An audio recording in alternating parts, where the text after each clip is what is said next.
जिंदगी का सफर ये कैसा सफर, कोई समझा नहीं, कोई जाना नहीं।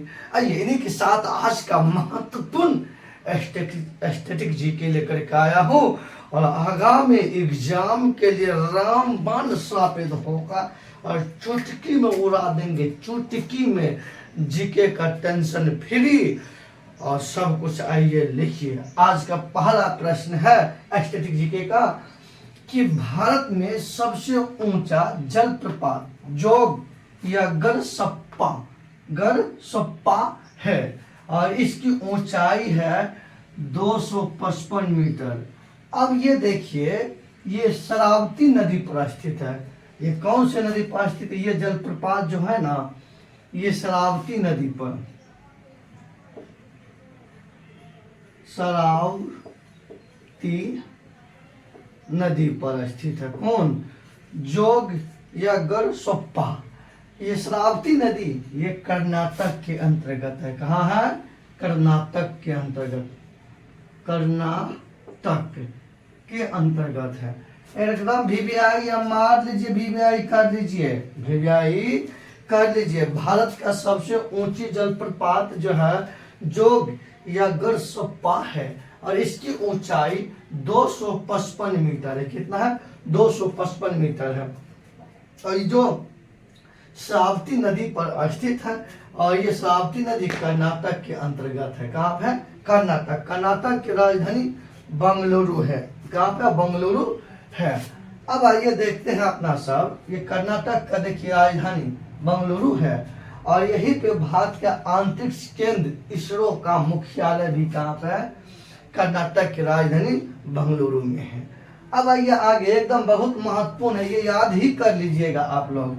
आइए आगे, राष्ट्रीय राजमार्ग संख्या 1 और 2 को सम्मिलित रूप से ग्रांड ट्रंक रोड कहा जाता है।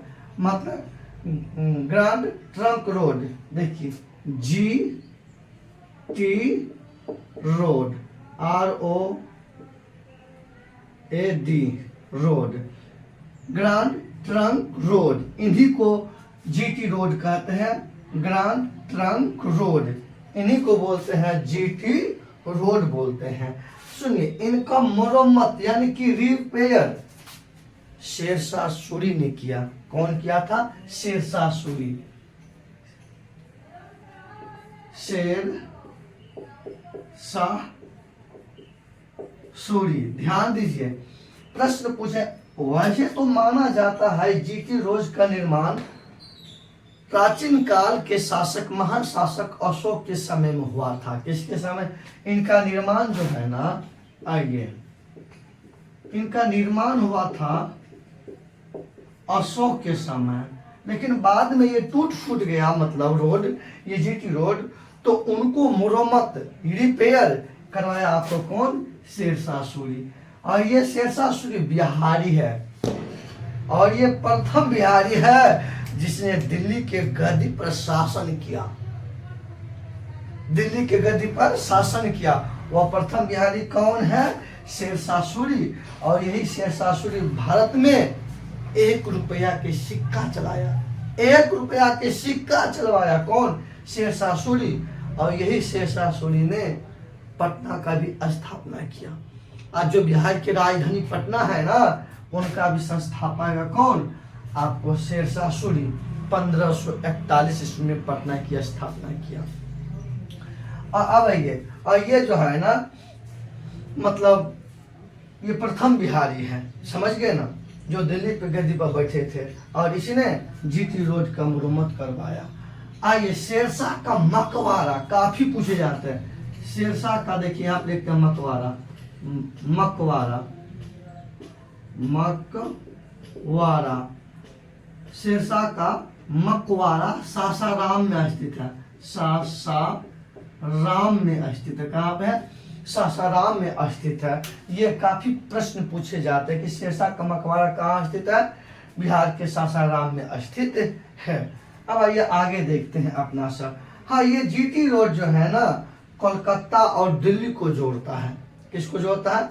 ये जीटी रोड जो है ये आपको प्रश्न पूछ देंगे, ये किसको किसको जोड़ता है? ये जो जोड़ता है आपको कोलकाता और दिल्ली को, कोलकाता और दिल्ली को जोड़ता है कौन? GT road. तो प्रश्न पूछ देंगे कोलकाता और दिल्ली को जोड़ने वाले राष्ट्रीय राजमार्ग कौन सा है? वो है आपको जीटी रोड। हाँ, जीटी रोड जो है ना राष्ट्रीय राजमार्ग 1 और 2 दोनों को सम्मिलित रूप से उसको कहा जाता है जीटी रोड। आ जाइए, अलीपुर बम कांड 1908 ईस्वी में हुआ। ध्यान सुनिए, अलीपुर बम कांड 1908 ईस्वी में हुआ था। अब देखिए, इसका 2 प्रमुख नेता था और दोनों प्रमुख नेता दोनों भाई ही था। आइए, एक था अरविंद घोष और उनके भाई बारिंद्र घोष। ये दोनों भाई अलीपुर बम कांड का प्रमुख नेता था। कौन प्रमुख नेता था? लेकिन अब हुआ क्या कि इस कांड के दौरान अरविंद घोष और उनके भाई बारिंद्र घोष सहित कुल 34 लोगों को जो है ना अवैध हथियार रखने के कारण गिरफ्तार किया गया, जिनमें मतलब अलीपुर बम कांड के तहत कुल कितने व्यक्ति को गिरफ्तार किया गया? कुल 34 व्यक्ति को। इनमें से देखिएगा 15 व्यक्ति को सजा हुआ, 15 व्यक्ति को सजा हुआ, लेकिन इस सजा में अरविंद घोष को बचा लिया गया। और अरविंद घोष जो बचा ना, इसको बचाने के लिए वकालत की चित्तरंजन दास। कौन? चित्तरंजन दास। चित्तरंजन दास।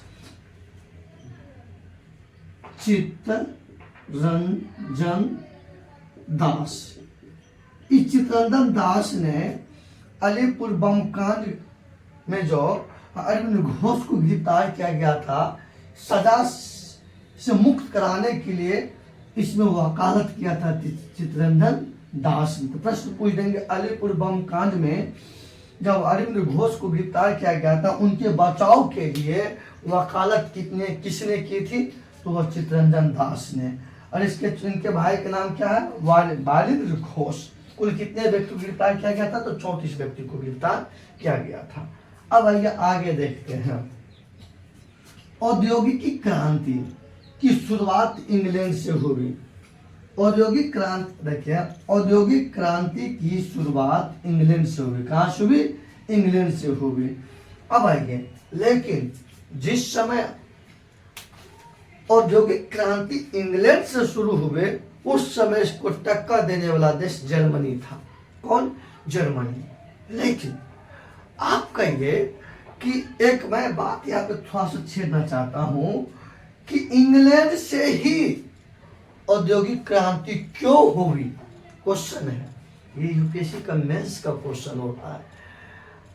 तो पढ़े तो करे का अपना लोग यहाँ तैयारी करते हैं एसएससी का, तो उस ढंग से ही हमको बताना पड़ेगा। तो मैं फिर भी बता देता हूं, औद्योगिक क्रांति इंग्लैंड से कहीं ज्यादा संपन्न फ्रांस था। फिर भी फ्रांस में नहीं होकर के इंग्लैंड में हुआ, क्योंकि इंग्लैंड के धरती पर कभी कोई युद्ध हुआ ही नहीं। इंग्लैंड जो भी युद्ध किया वो अपना देश से बाहर किया। तो पहला कारण कि इसके जन्मभूमि पर कभी युद्ध हुआ ही नहीं।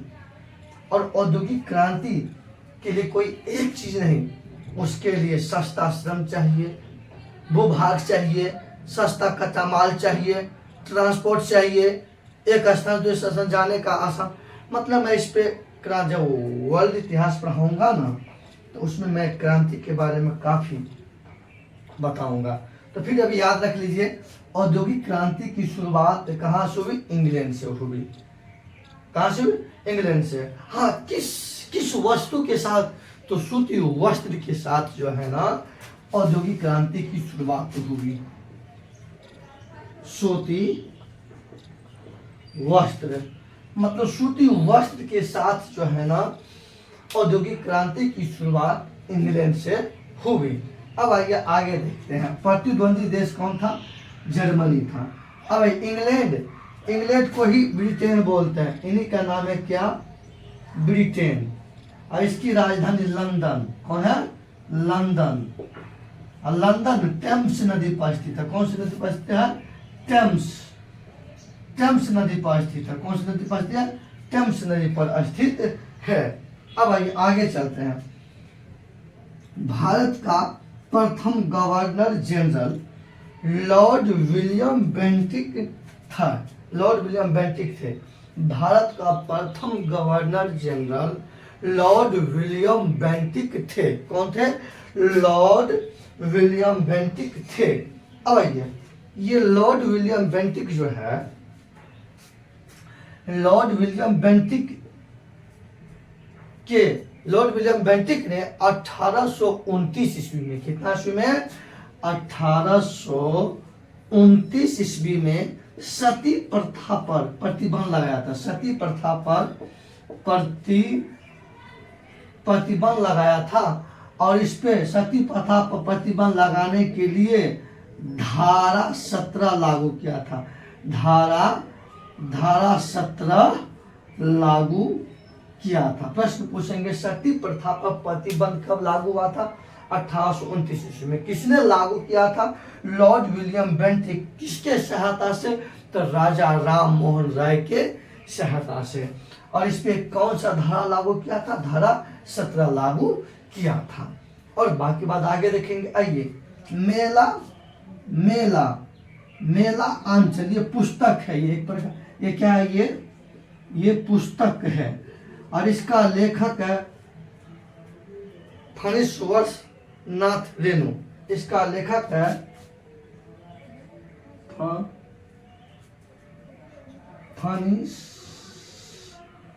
फणीश्वर नाथ रेणु। लिखना पड़ेगा, यहां से लिख देता हूं। फणीश्वर नाथ रेणु। फणीश्वर नाथ रेणु ये मेला आंचल का क्या है? लेखक है। और इस प्रकार से आप लोग सबसे पहले स्क्रीनशॉट लीजिए, उसके बाद मैं आगे बताता हूं। अगर आप लोग स्क्रीनशॉट ले लिए होंगे तो अब आइए फटाफट देखते हैं कि कैसे कैसे क्वेश्चन पूछे जाएंगे। प्रश्न पूछेंगे, भारत में सबसे ऊंचा जलप्रपात जोग या गोरसप्पा है। इसकी ऊंचाई 255 मीटर है और ये शरावती नदी पर स्थित है, जो कर्नाटक के अंतर्गत है। आइए, राष्ट्रीय राजमार्ग संख्या 1 और 2 को सम्मिलित रूप से ग्रांड ट्रंक रोड यानी कि जीटी रोड कहा जाता है। इसका निर्माण अशोक के समय में हुआ था। इसको मरम्मत शेरशाह सूरी ने करवाया था। शेरशाह सूरी का मकबरा सासाराम में स्थित है। और ये जीटी रोड यानी कि ग्रांड ट्रंक रोड ये कोलकाता और दिल्ली को जोड़ता है। आइए, अलीपुर बम कांड 1908 ईस्वी में हुआ था और इसका मुख्य नेता था अरविंद घोष और उनके भाई बालिंद्र घोष सहित कुल 34 लोगों को अवैध हथियार रखने के कारण गिरफ्तार किया गया, जिसमें 15 लोग को सजा हुआ। 15 लोग को क्या हुआ? सजा हुआ। और इसमें अरविंद घोष को बचाने के लिए चित्तरंजन दास वकालत किए और बचा भी लिए। औद्योगिक क्रांति की शुरुआत इंग्लैंड से हुई। कहाँ से हुई? इंग्लैंड से। सूती वस्त्र के साथ शुरुआत हुए। इसमें प्रतिद्वंदी देश इसका जर्मनी थे। इनकी मतलब इंग्लैंड को ही ब्रिटेन बोलते हैं। इनकी राजधानी लंदन जो टेम्स नदी पर स्थित है। भारत का प्रथम governor general Lord William Bentinck थे। कौन थे? लॉर्ड विलियम बेंटिक थे।